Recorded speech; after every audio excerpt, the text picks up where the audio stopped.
Out there. All right, guys, we're going to take it here, and I want to bring in my panel, Michael Tobman, Adriana Cohen, and Steve Rogers. Steve, again, you've worked with the FBI. You understand how this works. Two separate sources on a variety of things, but it just underscores that there's been a serious look into the Clinton Foundation and this Clinton email scandal, and maybe it could go as far as to revoking the immunity deals of Cheryl Mills and Heather Samuelson. Couple of important points, Charles. If Donald Trump didn't push this issue as relentless as he did, he talked about corruption in government, he talked about corruption with the FBI and law enforcement in the Justice Department, and now it's all coming to fruition. And let me share this with you as a law enforcement officer, a good part of my life.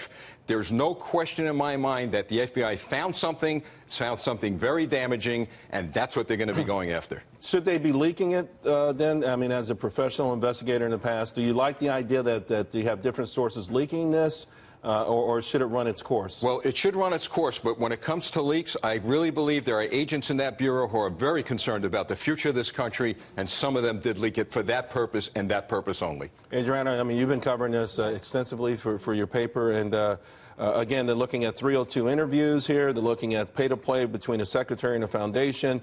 The Clinton Foundation, they say, has been a very high priority for them. Yeah, I mean, this is so damning for the Clinton campaign. I mean, we're about to go to an election, presidential election, where you have the top Democrat candidate under investigation for possible corruption charges. She could clearly be, if she wins, she could even be indicted. And then we could face an impeachment. Is this what America wants? I don't think she should even be allowed to run. I agree with Donald Trump. Anyone under FBI investigation should not be allowed to run. Then we could have avoided this entire mess.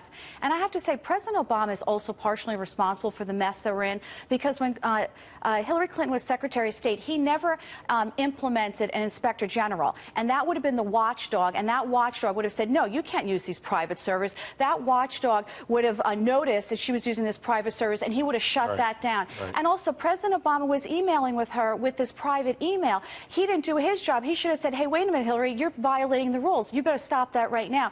So he's partially culpable for the mess that we're in, and I think it's really damning. There's no question that the Clinton... Michael, let me just ask Michael real quick, and what's your reaction? How do you think the Clinton campaign reacts to this? I think that they're going to have a hard time criticizing this because process matters, and our federal government is more than our presidential campaign and our presidential candidates or the president. A lot of credit is due to the FBI, because could you imagine Hillary wins and it turns out that the FBI was sitting on thousands upon thousands of documents relevant to this? There would be blood in the hallways of the Capitol. The FBI is doing the right thing. All right, good. Let's leave it there.